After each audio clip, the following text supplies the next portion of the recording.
Better with Sonia Beloa Hage, Nina said, Neniso, and Abeloa, and Jose Moreno, and Eddie Sanko, Madrid in Sutima, and Womedy Fessi, and Benfica, and Mensaka, Sebibians, Sana Mame Madrid, probable a lineup, and also to your just Sebibians, Abeloa Tima, or game, Mina reports a Cotoa, Afe, Abrantia Friends of Valverde, Aya Raul Asensio, Dean Hansen, Alvaro Carreras, Jude Bellingham, Aya 1 yellow card away, Soba Messi Madrid. Wamu aye next round first game Tuamani Aritane Kamavinga be starting there na menya reports na between Kamavinga and other goal the maintenance one where Kamavinga mum ebetia starting there Mastan Tuanu ebe starting Sanso ana aye Vinicius ebe start to left Wabra Mastan Tuanu ebe right na Mbappe enso lead the attack no eno aye de menya ya de won some ema mo ewo dwede so na mama Liverpool coach na France Anna Slot the coach ba ko no so yama no pressure pound Anna Slot na Maxwell tie coach ni nsemu a okaka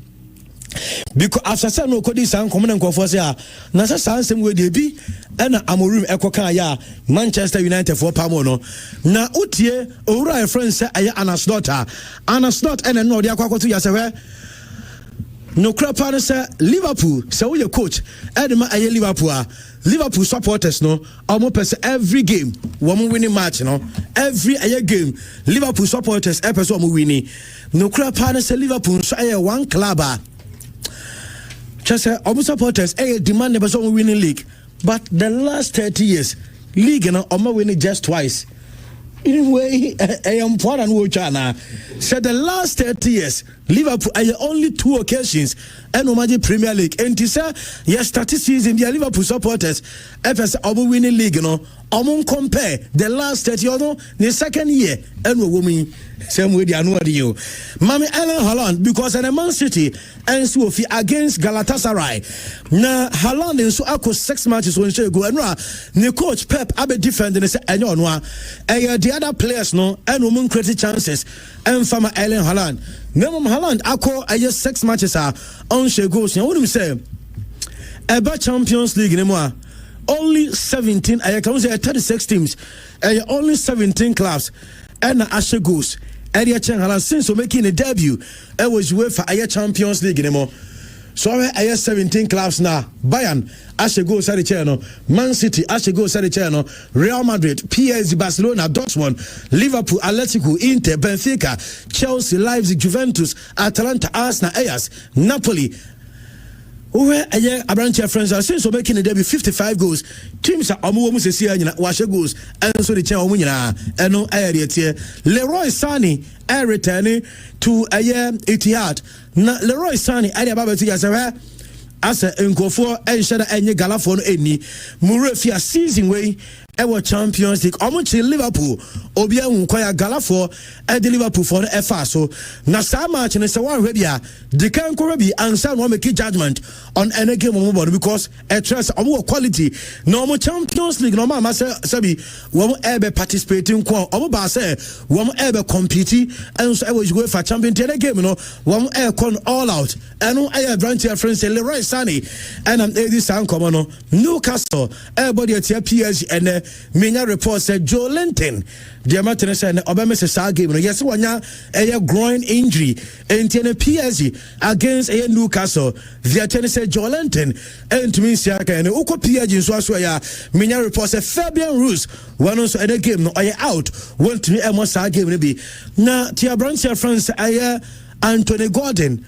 and on the call pre match at the man Newcastle and now Omukobusa said difference our Premier League and the Champions League not to say and was the Premier League games no more of winning duels and physicals na Champions League I say Premier League and you open it is a UEFA Champions League they open or the Premier League na teta and the Premier League no as your hono giddy and also when you ding and just unya space and you open emu just be a can see say Ateta NP and Anthony Gordon and I could sound common Andy Robertson on Sababe told you say oye player nanka Liverpool for no nanko beko esabe told you say we nyanko Diamante say yasi Robertson onu ankasa akoka kire Liverpool mpanifo ne say opeso wako enum Diamante ka menya report and answer and Casemiro erebe to just season e ba na wie ya one club friend say Manchester United for we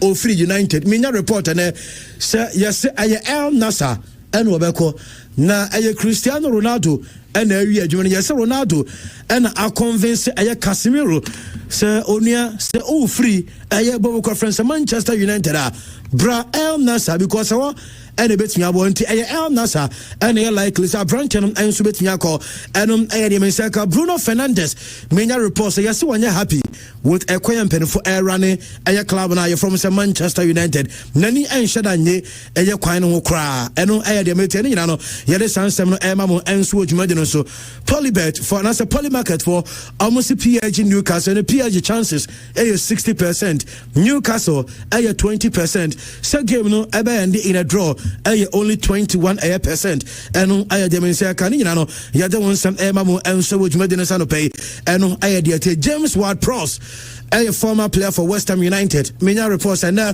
Oyen Medicals Eddie about Burnley or joining a Burnley club no and the America yada won some Mamu Edward Medina Alonso Ebe coach Eddie Liverpool Menya reports the players Alonso Ebe person do remember any players Ebe ko omember no Michael Olise Adam Wharton Bradley Bakola and Mickey van der Ven Alonso Epesa players when you Liverpool woman so Ebe ko no Alexis McAllister Samson Ibrahim Akoya and I say na branch friend say Cody Gakpo, Ryan Gravenberch, and I say Mohamed Salah. Amunyina ebetia free club no Alonso and so be joining na so be Liverpool for head coach and Diamante nyina no ye de won sam emamo enso odwumadines na da on say 18 matches and also simultaneously was UEFA Champions League ne sign abesia no me ba be kire kwan ene ebi a also bet you monitor air matches nyina enso Champions League nebom mamen ka so anopesa wo tienka na bibia kama na ase nyina no yemfa ema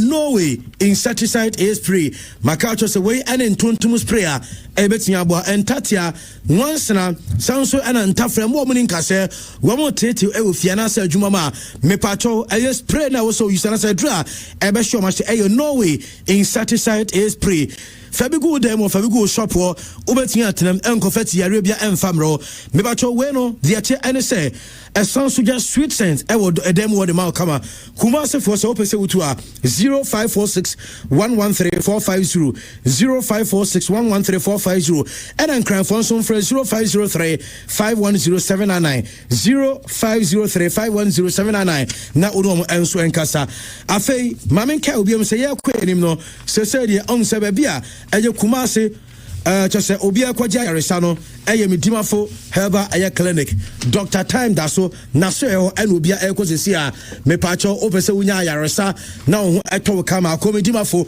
yare be ena eteto emfa ho ene ba bia yare no enso do akoduru ode memo wa ba mu emu ko doctor ho no fa time ento yare ne so oho beto atwuma gogo ena Dr. Time da so enso abona sese fra no 0244 774282 0244 774282 now on the dock enkasa so Kumasis Elite Restaurant key light baby I say obia funny breakfast obia dinner lunch dodona eco buffet key light me ba cho o breakfast no omoduane de and a sound so ne bone da form and environment no top notch obese onya value for money e ho na also timi ko unu se wan kasa betua customize o menu ai o frey ya no akade obedi obeba no ni aye ni nyina kama breakfast odi okuta 100 series to 150 obetia ko di breakfast kama na unu se Sundays wamu ewo premium buffet from 1 p.m. to 5 p.m. Yema unlimited champagne champagne na ensada ai na unu se ensu free bottle of champagne and that's unlimited cocktail and also 400 Ghana cedis per head and your buffet session na min count was a lunch now pese we did and also key light as min count was say ayamu aduan and our pa for just 150 Ghana cedis, 150 Ghana cedis. Just a way to delivery as I can within a Kumasi, but deliver answer the amount just 150 Ghana cedis per near the Adriana answer the bro. Our over dress code, a smart casual, no benya a vibe, and come a kill light. Our SK Manu Street behind in Shayaso International School, no, and I said the Cove Event Center, our Denyam Ewa, and I be a kill light. Kill lights number 0544 539 337 0544 539 337. Now when you answer and casta John Jemet Dental Clinic, me pacho a same problem no.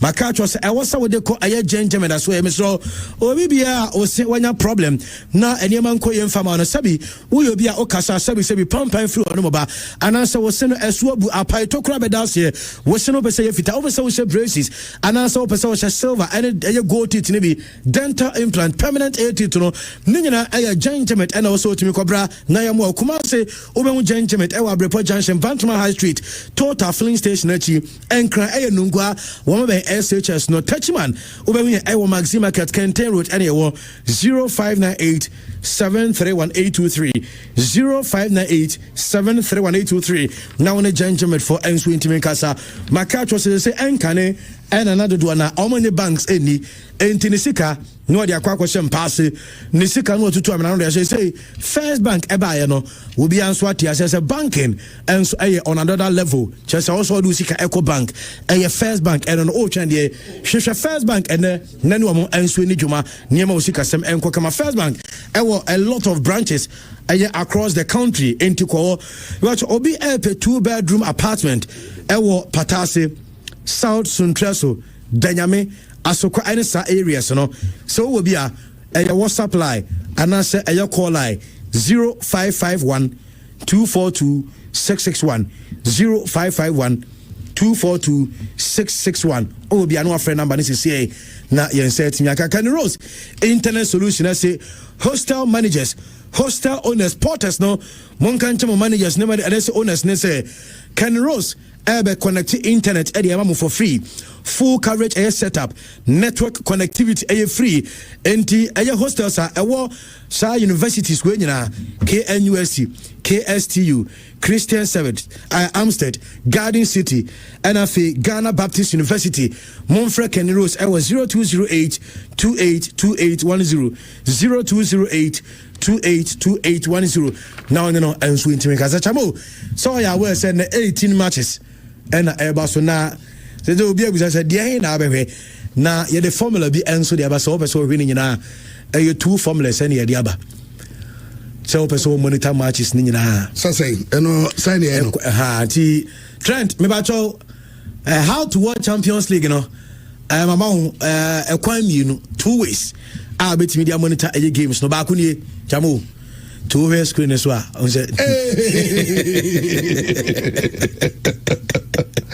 Okay, not just say, or the other computer, so or the other laptop, iPad, so and the phones, and the TV, but say, Yana, Omama, I am super sport for, but there are many free advertisement in multi choice. Some Matchday Center, Hono.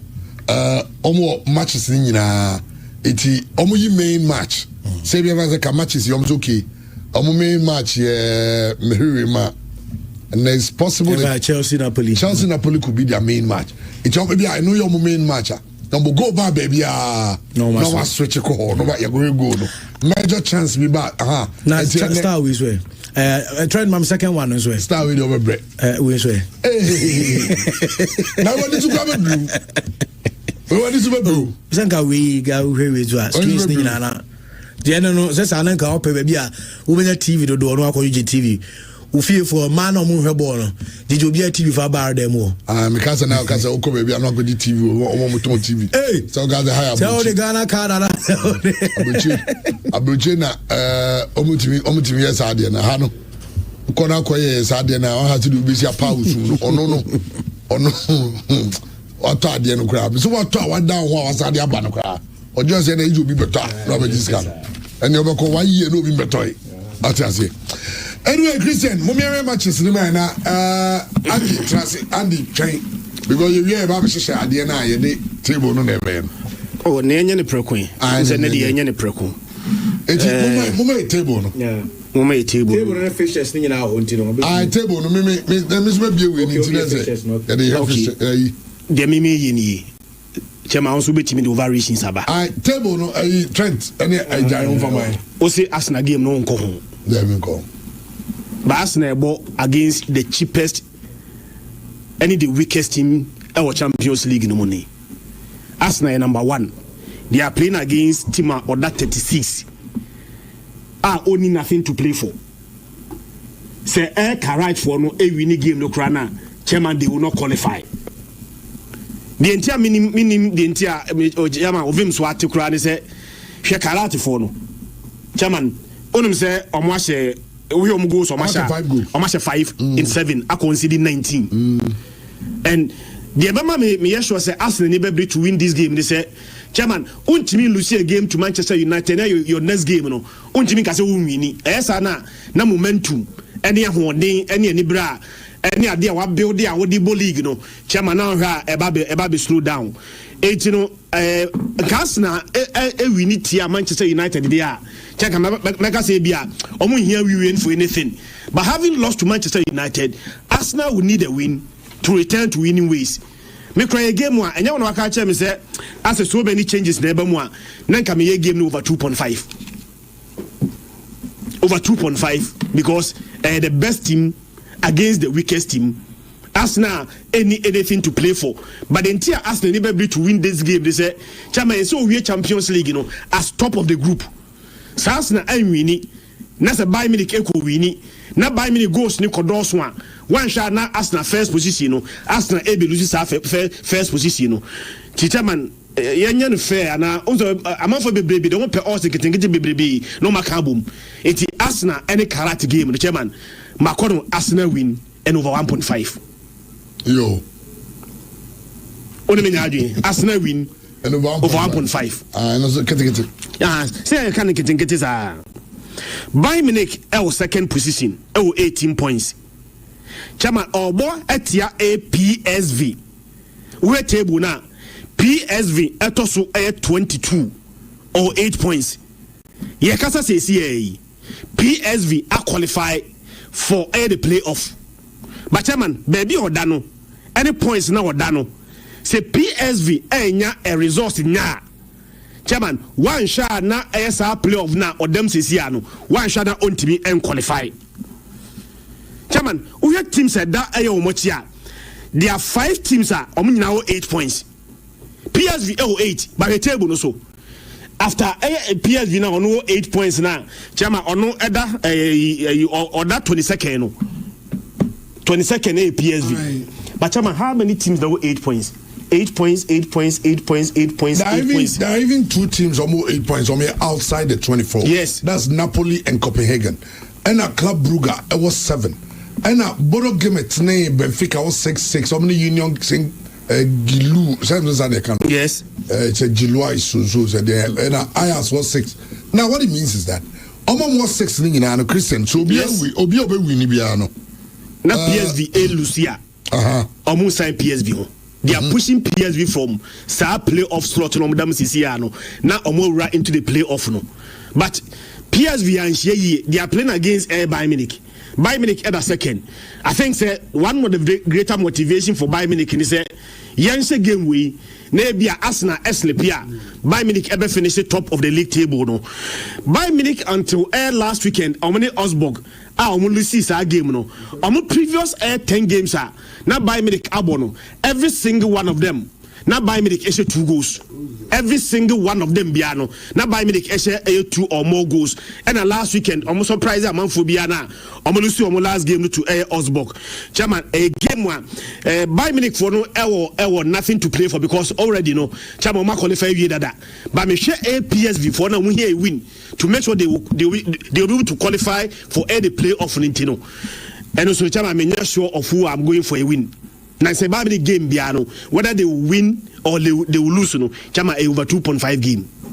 What check your games no. The last Yes. So umbe win you, umbe lose over 2.5. And in that game now, Chairman Bayern Munich for any BBR to play for. PS4 want to make sure that play off position. Chairman I cemented in the day. Chairman Minfan is Bayern Munich is strong there, but they have nothing to play for. Chairman goes over 2.5. Over 2.5, okay. Over 2.5. Real Madrid etosumiensa. 15 points. Ba onim de edika. Ba dia Real Madrid da no. Se wan wini a wan sha obetimi a drop from automatic qualification no. Especially se omo mo ase ni nyina wini a. Real Madrid wini na Liverpool wini, Tottenham Hotspur wini, PSG. O de yenhwe omo ye below 9th, if 9th ba no. From 9th position Barcelona was 13 points. Barcelona was 13 wini a 16. Man City 13. Sporting win 16, Man City win 16, Atleti win 16, Atalanta win 16, Inter win 15. For Real Madrid to be safe, at least they need a draw. Chama, when you draw the crown now, draw no crown obey 16. Not any of all these teams now to win here. Almost 16 maybe. I dare bet me about Real Madrid a goal difference. And goal difference they will need to have it today. Yeah. It's a game against Benfica no. Real Madrid sure bet. So bet me making sure say last year obo playoff. This year, Madrid Beso be playoff now. Chama o make sure say any game no against Benfica obe wini. Benfica answer to Champions League ni. Yes, started Champions League no. The first 4 games Benfica elusi ni nyina. And we win 2 games between so. Chama obekaya o say Ayas and Ayas o say 2-0. And o say Napoli 2-0.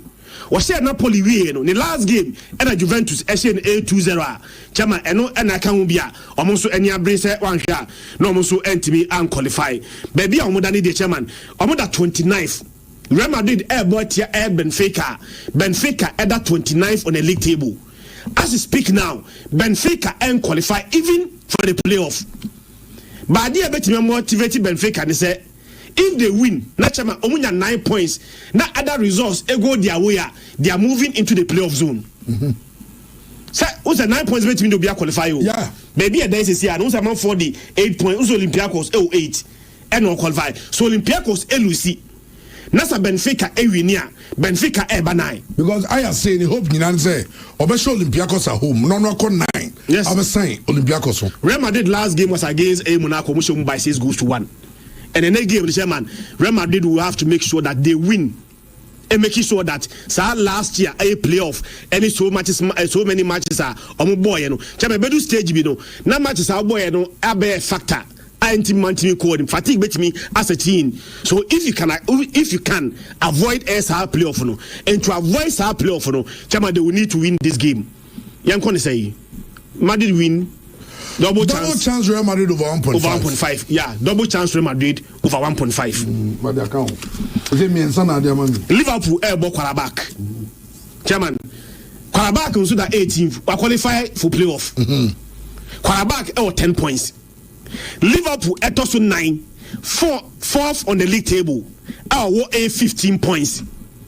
For Liverpool to make sure that only Real Madrid no. On when automatic air qualification, chairman, they will have to beat Air Quarterback. There are 2 different Air Liverpool this season. BARCA Ebo League and BARCA Ebo Champions League. Chairman, only say Liverpool have 5 games in the league on winning match. Yeah, there are other teams in the year. The last 5 games in the Premier League, Liverpool a winning game. But the same Liverpool now winning on the last 3 games in the Champions League. Chairman, so call away say PSV 4-1. Watch Inter Milan SN 1-0. And Liverpool last game was against Olympique Marseille. And so now away game. 3-0. And to make amends for abysmal performance in the league, they'll have to make sure that chairman PC supporters, no more winning a game. I'm making sure that Liverpool enter just automatic air qualification, no stress of a playoff. Chairman against Qarabağ at 18 for the league table there. Chairman, me Liverpool 3, Qarabağ 1 over 2.5. Liverpool win over 2.5. Yes. Liverpool win over 2.5. Liverpool win over 2.5. Okay. Yamko. It was so. PSG. Now Liverpool win over 2.5. I say 1-2-6. Yamko. See we the kakra so chairman so nya 15 on screen anya bad. Open 170. All the we mo akoye ma bet say ahun ni ya no ene enye Liverpool to score 2 o de e get be gray okay Liverpool to score 2 Liverpool over 1.5 113 and enye handicap Liverpool win and then usru misru chairman they so say first okay yeah check our back one goal and Liverpool win okay enye so it's 3-1 in yes yam say o ma kwara back a goal na Liverpool she 2 kura na ntienye ne sa o de enche kwara back goal na enye Liverpool win e de Liverpool be share more than 1-3-0 e de Liverpool be share more than 1 see many 4 games so game a din kakra no PSG and Newcastle yes uncle league table no so chairman onim de e mama ni gisa game for league you table no to you nchen onim de mama ni gisa game e de abako be fit top 18 no yes I be fit top 18 and also nya be free share a free Barcelona eba no how many teams now 13 points PSG were 13 Newcastle were 13 Chelsea were 13 Barcelona were 13 Sporting were 13 Man City were 13 Atletico Madrid were 13 chairman results be PM bia no say Barcelona any of the teams now outside the top 8 in area chairman they are jumping into the top 8 and so those kind say ba ko be nya ko be free yeah nya be draw no more ase ni na nya free but PSG ne bo fie me boa yeah chama onum say me check na no PSG and Newcastle da o aye Newcastle 4-1 2023 and last year chama almost any the same PSG share no e bo 1-1 chama baby a PSG akwakodru no and baby a position mo dan say man so man win even though as it stands now they are in the automatic air qualification zone a game where chairman may so say they will go for a win and I see Newcastle having a goal Newcastle to score Newcastle beshe but Newcastle beshe there but they are now chairman PSG be winning Newcastle to score so Newcastle to score and no matter how many also 1.34 fantastic it's an go go and go both teams go both teams okay go both teams both teams to score yeah okay City Gala to score yes simple Gala to score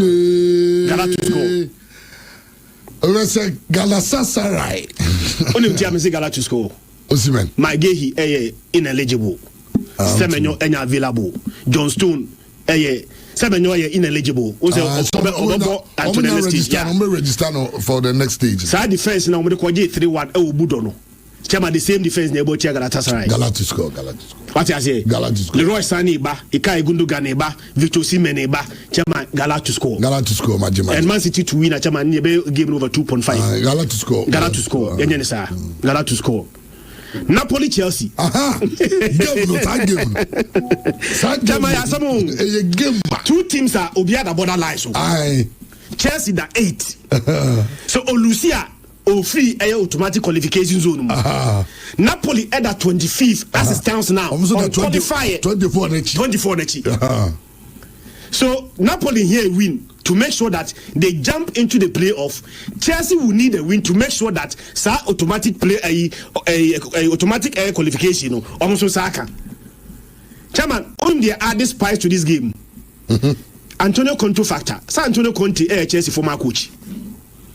Season way Napoli end fair work especially in the league.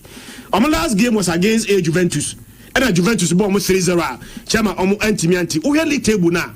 Napoli 9 points behind Inter Milan on the league table. Chairman, our last game was FC Copenhagen. Napoli surprisingly I could say first goal, but game the 1-1 and I'm draw our game no. Chairman Copenhagen what a man yes. Now. Chama Yansha, how many teams are on 13 points? The entire Amy no. Chelsea are not very careful. Napoli can beat Chelsea. All things being equal. Say the beer settler. Napoli so beat Chelsea no. Achievable. Chelsea also beating Napoli no. Chama and also possible. But the entire Chelsea must guide against any other defeat. Any other result apart from a win. They say, Chama, there are several teams of the Chelsea with the same points. Chelsea leading all of those teams, only on goal difference. Only say Chelsea bet him about draw there. but omunya automatic qualification. Kadie Chelsea bet me finish as high as 3rd position. So maybe odano. Any results bia code their way that Chelsea win here. Chelsea bet me finish 3rd. But the same Chelsea can also drop from the top 8 into the Champions League A playoff. A game chairman. The most difficult game I mentioned our game no. But the only chairman. So me I sure what to go for there. The last 55 European games at Chelsea abono. Chairman, MP 0-0 that. Chelsea last 55 European games, a BNY 0-0 Abemuda. Don't we see both teams scoring? Napoli having to go against Chelsea and Chelsea scoring against Napoli. I see that. A game I'm both teams to score. Go both teams. Okay. My last game, Barca any FC Copenhagen. Baby Barcelona dano. Chairman, the omu here ni se ombe wini. Maso, Sabasa winia. Top 8 teams, you know.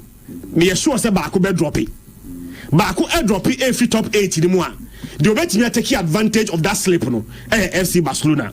Barcelona bought here FC Copenhagen. Chairman, Copenhagen at 26 on the table on qualify or film. As we speak now, on one film. But they can also qualify if they win and go on 11 points. But Barcelona both here. Chairman, FC Copenhagen on one rest papa. Unum say, Chairman, on one winter break. December. On one last competitive game. Back in December. 7 December. If you no, on more game BIBM 23rd January. And on board air friendly game one. On winning by 3-2. The Amma game no, I said, Minya show say me call for Barcelona more goals and he said a game of Frankie de Jong, any Pedri any available. But even in the absence, I never quite very common about Barcelona games and he said I say a game no, PSG game no, chairman, and I buy me the game no. Whether they win or they lose no, chairman a game and more goals. So Barcelona FC Copenhagen over 2.5. Barcelona FC Copenhagen over 2.5. Yes. Okay. Why you are okay. Over 2.5. Yes. Away. Now no so great so Anna. Oh, what's so? Jima so dey no so na chese. Tisi how many us? Them some I have about okay we over 2.5. Now okay, me we are make catch them. Me be mistake be aba. And say you have them too. I mean, what the console? Okay. We also over 2.5. Yes. Okay. Oh. 1, 2, 3. Young Mazona Jim's handicap.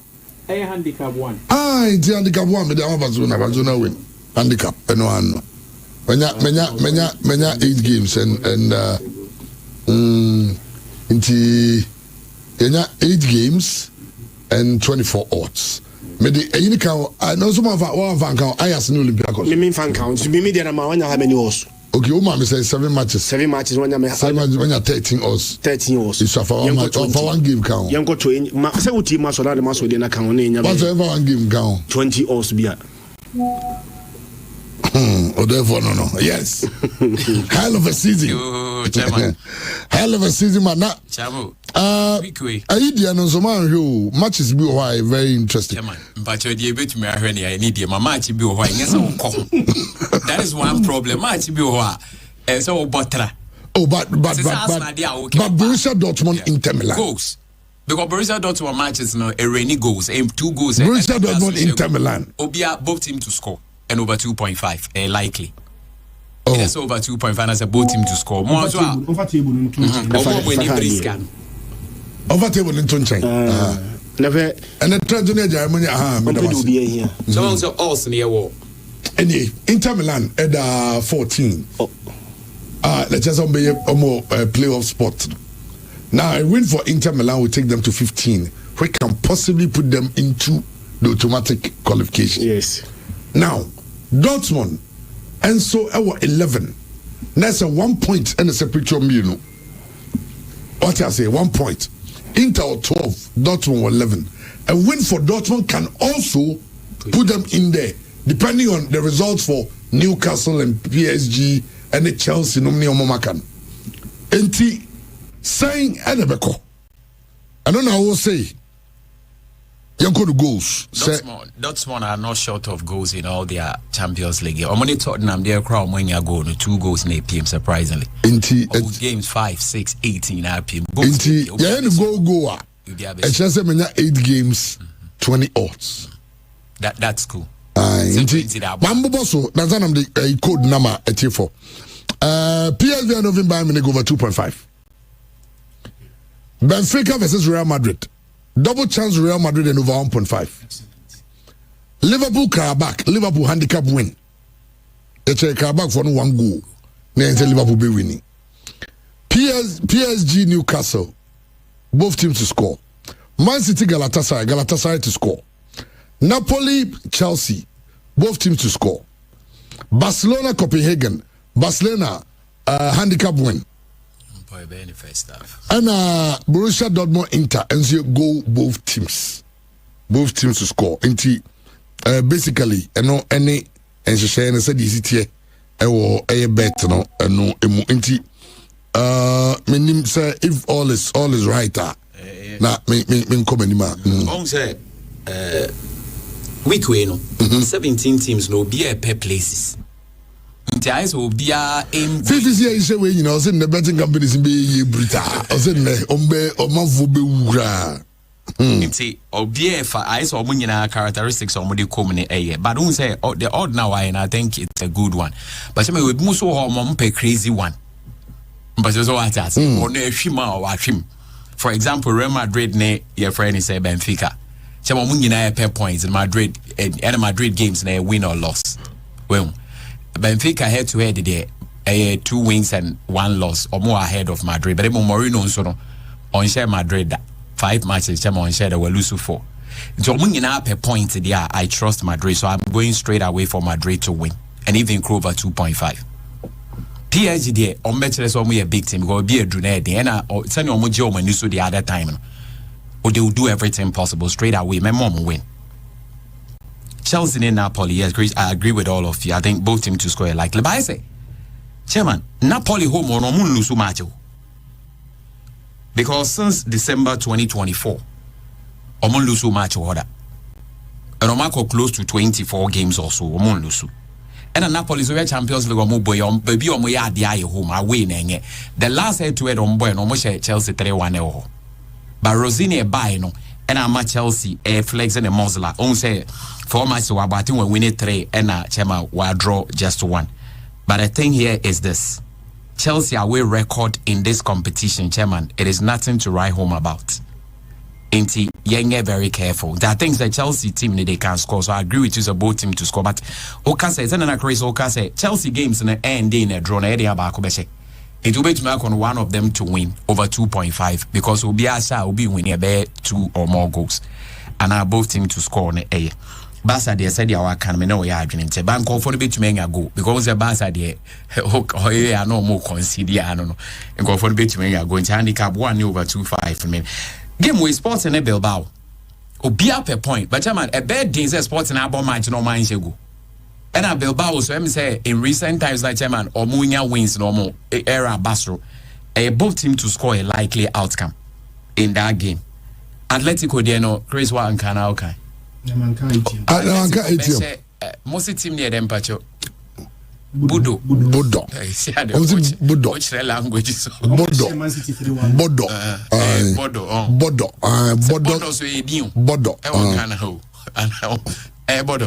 No wise. Oh. Be Bodo no a wise player. That's a Bodo yeah. I said I miss minimum na miss from the troga. So Atletico beso na sanko for no munim go share. In TB almost one Atletico I say 2 or 3, but over 1.5 Atletico and over 2.5. Leverkusen and VRL. One count. What's it? Why? Sometimes the matches go. Leverkusen and someone to me VRL. By mum the essence of VRL so competition with them on my frame. No bet me akosa anhwea de egun kopɔ ne Gary men na misro. But where the Leverkusen form no so yeah, but I think some best stretch on neck out to get a win. I think it's a win for Leverkusen. Club Brugge ne you've already say Olympique Marseille Chema Musia goals banti make over 2.5. Juventus be a double chance away to Monaco. Pafos ne Slavia as well and then yenja.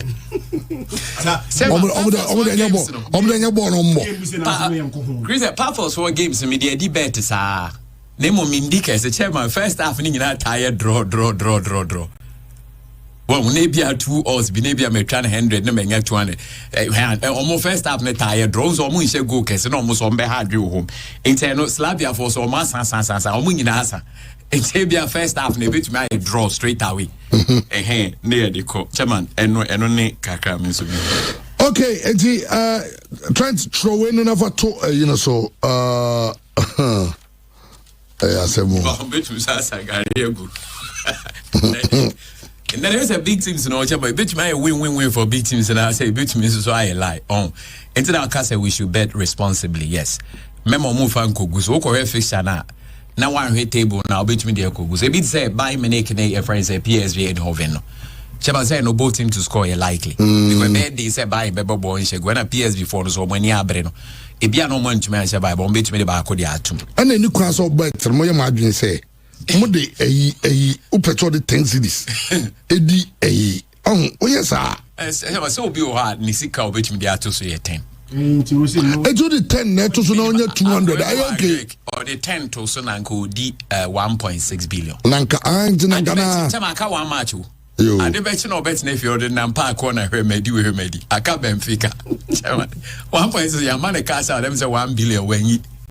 It's Benfica bobo ana. Team no neighbor Benfica say first goal. Ena nkofo no be nya penalty te. Ena Benfica nya penalty no mo say o mo say nya penalty say no. Chema mo we na head draw. What have we collapse you? On de nya me bo no nko ba bet no nko ho bi. Unyai. Opanyi bi ono ne de no. Na ni team na che 2-0. Ebulisha